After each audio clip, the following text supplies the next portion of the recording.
கெவியோட experience வந்து இதுக்கப்புறம் என்னோடய படங்கள் எத்தனை படங்கள் ரிலீஸ் ஆனாலுமே இதனோட எக்ஸ்பீரியன்ஸ் வந்து ஒரு மறக்க முடியாத ஒரு பெஞ்ச் மார்க்கான ஒரு எக்ஸ்பீரியன்ஸ் தான். ஏன்னா இது வந்து ஒரு 4 வருஷ உழைப்பு. வழக்கமான ஒரு சினிமானா நம்ம வந்து இந்த 9 to 6 கால் ஷீட்டு, நம்ம காலையில் போயிட்டு ரூமுக்கு வந்துட்டு ரெஸ்ட் எடுத்துகிட்டு அந்த மாதிரியான ஒரு செக்டாரில் தான் வேலை பார்ப்போம். பட் இந்த படம் வந்து நம்ம அந்த கிராமத்திலே போய் தங்கியிருந்து டென்ட்டில் தங்கியிருந்து அப்படி தான் ஷூட் பண்ணாங்க. ரொம்ப ஸ்ட்ரகிளாக இருந்தது. ஆனால் அப்படி தான் காலங்காலமாக அங்கே மக்கள் இருக்காங்க அப்படின்னு நினைக்கும் போது அவங்களோட வழி தான் இந்த படம் அப்படின்றதுனால இன்றைக்கி அதோட ரிசல்ட் பார்க்கும்போது ரொம்ப ஹாப்பியாக இருக்குது. ஜெய்வி வரும்போது அந்த இருளர் மக்களுக்கான ஒரு சேஞ்ச் இருந்துச்சு. இந்த படம் வரும்போது அந்த மக்களுக்கான ஒரு ட்ரைபல் மக்களுக்கான சேஞ்ச் வரும்னு நினைக்கிறீங்க? வரணுன்றது தான் எங்கள் கெவி டீமோட மிகப்பெரிய ஒரு எதிர்பார்ப்பும் ஆசையும் கூட. ஏன்னா இந்த கெவி மட்டும் இல்லை, கெவி மாதிரி நிறைய மலை கிராமங்கள் அடிப்படை வசதிகள் கூட இல்லாமல் இன்றைக்கி வரைக்கும் கஷ்டப்பட்டுட்டு இருக்காங்க. அவங்களுக்கான படம் இது. மறக்காமல் தியேட்டரில் போய் இந்த படத்தை பார்த்து சப்போர்ட் பண்ணுங்கள். இந்த படம் பார்க்குறது மூலமாக கெவி மாதிரி இருக்கிற கிராமங்களுக்கு ஒரு பெரிய மாற்றம் வருது அப்படின்னா அதை விட பெரிய சக்ஸஸ் எங்களுக்கு வேறு எதுவுமே இல்லை. Thank you so much. தேங்க்யூ. அது வந்து நான் பிரேக் பண்ணியிருக்கேன்னு நம்புகிறேன். ரொம்ப ஹாப்பியாக இருக்குது. ஸோ உங்களுடைய அன்பும் ஆதரவும் தான் எனக்கு இது வரைக்கும் அடுத்தடுத்து படம் பண்ணும்போது அதுக்கு காரணமாகவும் அமைஞ்சிருக்கு. ஸோ என்னை பற்றி பேசுகிறதுக்கு வந்து எனக்கு ஃபேமிலிலேயோ இல்லை ஃப்ரெண்ட்ஸோ அந்த மாதிரி கிடையாது. நீங்கள் எல்லோரும் தான் என்னை வந்து வெளி உலகத்துக்கு கொண்டு வந்திருக்கீங்க. இருட்டிலேருந்து என்னுடைய வாழ்க்கையை வெளிச்சத்துக்கு கொண்டு வந்தது நீங்கள் எல்லோரும் தான். ஸோ இந்த படத்துலையும் என்னுடைய கதாபாத்திரம் பற்றி கொஞ்சம் வெளியில் சொல்லி என்னை பற்றி கொஞ்சம் பேசுங்க. ரொம்ப சந்தோஷமாக இருக்கும். எங்கள் கெவியை பற்றியும் பேசுங்க. I love you. உங்கள் எல்லாருக்கும் ரொம்ப ரொம்ப நன்றி. வந்து பார்த்துட்டு வந்திருக்கேன். ஒரு அருமையான ஒரு அழுத்தமான ஒரு படைப்பு அப்படின்னு சொல்லலாம். சிறந்த மூவியை வந்து படைச்சிருக்காங்க இயக்குனர் தமிழ் தயாளன், அப்புறம் வந்து ஒளிப்பதிவாளர் ஜெகன் ஜெயசூர்யா, அவர் தான் வந்து தயாரிப்பாளரும் கூட. அருமையான ஒரு படைப்பை வந்து படைச்சிருக்காங்க. ஒரு இண்டிபெண்டன்ட் ஃபிலிம் மேக்கர்ஸாக வந்து பார்த்திங்கன்னா அவங்க வந்து சாதிச்சிருக்காங்க அப்படின்னு சொல்லலாம். மக்கள் எல்லாருமே வந்து பார்த்திங்கன்னா இதை வந்து திரையரங்களை வந்து கொண்டாடணும். வெளி மாநில படங்களை மட்டுமே வந்து நம்ம வந்து கொண்டாடக்கூடிய இந்த தமிழ் சமூகம் வந்து பார்த்திங்கன்னா இந்த மாதிரியான ஒரு படைப்புகளை வந்து இங்கேயே நம்ம கொண்டாடிட்டோம் அப்படின்னா இதுக்கான ஒரு அங்கீகாரமும் இது போன்ற ஒரு இளம் படைப்பாளர்களும் வந்து பார்த்திங்கன்னா அடுத்தடுத்து படையெடுப்பாங்க, நல்ல படங்களை வந்து படைப்பாங்க அப்படின்னு சொல்லிக்கிறேன்.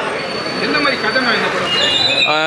ஒரு மலைவாழ் கிராமத்தில் வந்து வாழக்கூடிய அங்கே இருக்கக்கூடிய மக்கள் வந்து என்ன மாதிரியான துயரங்களை வந்து அடைகிறாங்க, என்ன மாதிரி இடர்களை சந்திக்கிறாங்க, இந்த ஆட்சியாளர்களும் அதிகாரத்தில் இருக்கிறவங்களும் எந்த மாதிரியான துஷ்பிரயோகங்கள் வந்து மக்கள் மீது வந்து செலுத்துகிறாங்க அப்படிங்கிறத சொல்லியிருக்காங்க. ஒரு அழுத்தமான ஒரு படைப்பு. இது வந்து ஒரு சம்மட்டி அடி தான் அப்படின்னு சொல்லலாம். ஏன்னா வந்து எலெக்ஷன் வேறு வருது, அதுக்காக சொல்லியிருக்காங்களான்னு இல்லை. இப்போ நடந்திருக்கிற ஒரு சம்பவத்தை கூட வந்து இதில் வந்து மென்ஷன் பண்ணியிருக்காங்க. எது அப்படின்னா வந்து அஜித்குமாரோட சம்பவம் நம்ம பார்த்துருப்போம். அது மாதிரியான ஒரு சம்பவத்தை தான் வந்து சொல்லியிருக்காங்க, மென்ஷன் பண்ணியிருக்காங்க. இவங்க வந்து முன்னாடியே படம் எடுத்திருக்காங்க. ஆனால் அந்த இது வந்து இப்போ ரிலேட்டபிலிட்டியாக ஒன்று வந்து கனெக்ட் ஆகிருக்கு அப்படின்னு சொல்லலாம். இல்லை அந்த மாதிரியான ஒரு இது இல்லை. ஆனால் இங்கே நடக்கக்கூடிய ஒரு வன்கொடுமைகள் இருக்குது இல்லையா, அதை வந்து மென்ஷன் பண்ணியிருக்காங்க. நடக்கிறத தான் காட்டியிருக்காங்க. அதனால் வந்து இவங்க ஆட்சியாளர்களை குற்றம் சொல்கிறாங்கன்னு இல்லை, நடக்கக்கூடிய அந்த காட்சிகளை வந்து தரமாகவே படைச்சிருக்காங்க அப்படின்னு சொல்லலாம். தாக்கத்தை ஏற்படுத்தும். ஏன்னா வந்து நம்ம வந்து எப்படி சொல்கிறது, ஒரு வாழ்வியலாக நம்ம பார்க்கும்போது வந்து பார்த்திங்கன்னா இது வந்து எல்லாருக்குமே ஒரு அழுத்தமான ஒரு படைப்பாக இருக்கும். ஒரு தாக்கத்தை ஏற்படுத்தும். நம்ம இந்த வழியை வந்து நம்ம உணர்றோமோ இல்லையான்னு தெரியாது. ஆனால் அந்த மக்கள் உணர்ந்ததை தான் அவங்க வந்து படைச்சிருக்காங்க. நடந்த சம்பவத்தை தான் ரியல் ஸ்டோரி அப்படிங்கிறத சொன்னாங்க. நடந்திருக்கு, அதை நம்புவோம். ஆமாம், ஒரு மாற்றம் நிகழணும். அதாவது நிகழணும் அப்படிங்கிறதுக்காக தான் அவங்க படைச்சிருக்காங்க. அவங்க வந்து நிகழலை, இது படைச்சதுனால வந்து எதுவுமே மாற்றம் நிகழலை அப்படிங்கிற காலம் இல்லை, நிகழணும் அப்படின்னு அவங்க வந்து பண்ணியிருக்காங்க. நிகழ்ந்தாலும் வந்து சரிதான். அதாவது இவங்களோட வெற்றி. ஆட்சியாளர்கள் வந்து பார்த்திங்கன்னா இதை வந்து உற்று நோக்கி அங்கே இருக்கிற குறைகளை வந்து அவங்க தீர்த்து வைக்கணும் அப்படிங்கிறத சொல்லுவோம். எனக்கு பிடிச்சதுனால தான் இவ்வளோ நேரம் நான் பேசுகிறேன். நீங்களும் பாருங்கள். அது போக வந்து திரையரங்களை வந்து இந்த படத்தை வந்து கொண்டாடுங்க. வெளி மாநிலத்து படங்களை மட்டுமே நம்ம வந்து கொண்டாடுறோம். அப்படி இருந்தது, இப்படி இருந்தது. இந்த படம் வந்து பார்த்திங்கன்னா அருமையான ஒரு காட்சி. இந்த மாதிரியான ஒரு படம் வந்து தமிழ் சமூகத்தில் வந்து வரமாட்டேங்குது. தமிழ் சினிமாவில் யாருமே படைக்க மாட்டேங்கிறாங்க அப்படின்னு நம்ம சொல்கிறோம். ஆனால் அப்படிப்பட்ட ஒரு படைப்பு வந்து இவங்க வந்து கொடுத்துருக்காங்க அப்படின்னு நம்ம சொல்லலாம். அருமையான ஒரு படம், நீங்கள் பாருங்கள்.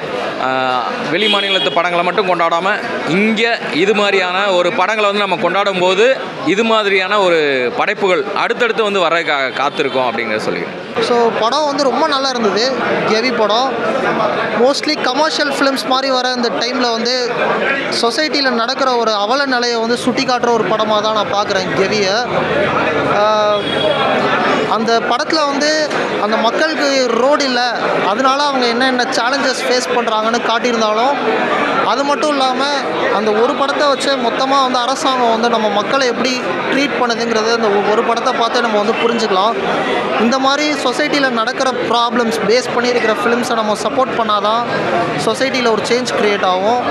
சொசைட்டிக்கல் மெசேஜாக மட்டும் இல்லாமல் டெக்னிக்கல் ஆஸ்பெக்ட்லேயே ரொம்ப நல்லா இருந்தது. டைரக்ஷனாக இருக்கட்டும், மியூசிக்காக இருக்கட்டும். ஆக்சுவலி சினிமாட்டோகிராஃபி நான் இந்த மாதிரி இதுக்கு முன்னாடி தமிழ் படத்தில் சினிமாட்டோகிராஃபி வந்து இவ்வளோ நல்லா பார்த்ததில்ல.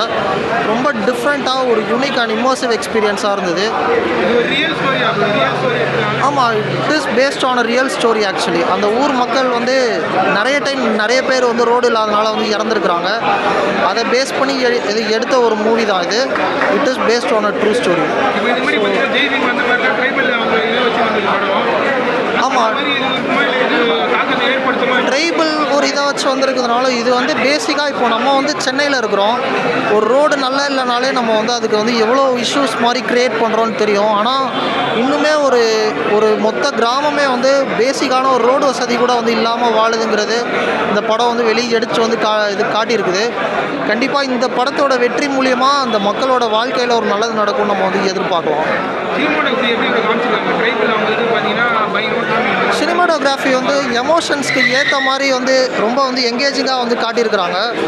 லாஸ்ட்டாக அந்த படத்தை வந்து கிளைமாக்ஸ் வந்து பிளாக் அண்ட் ஒயிட்டில் முடித்ததாகட்டும், லைட்டிங்கே யூஸ் பண்ணி நிறைய பிளேஸ் க்ரியேட் பண்ணதாகட்டும், எல்லாமே வந்து ரொம்ப டிஃப்ரெண்ட்டாக இருந்தது. மியூசிக்கும் ரொம்ப இம்மர்சிவாக இருந்தது. So it was overall a very good film. நானே ஃபேமிலியோட கண்டிப்பாக இன்னொரு டைம் வந்து பார்ப்பேன்.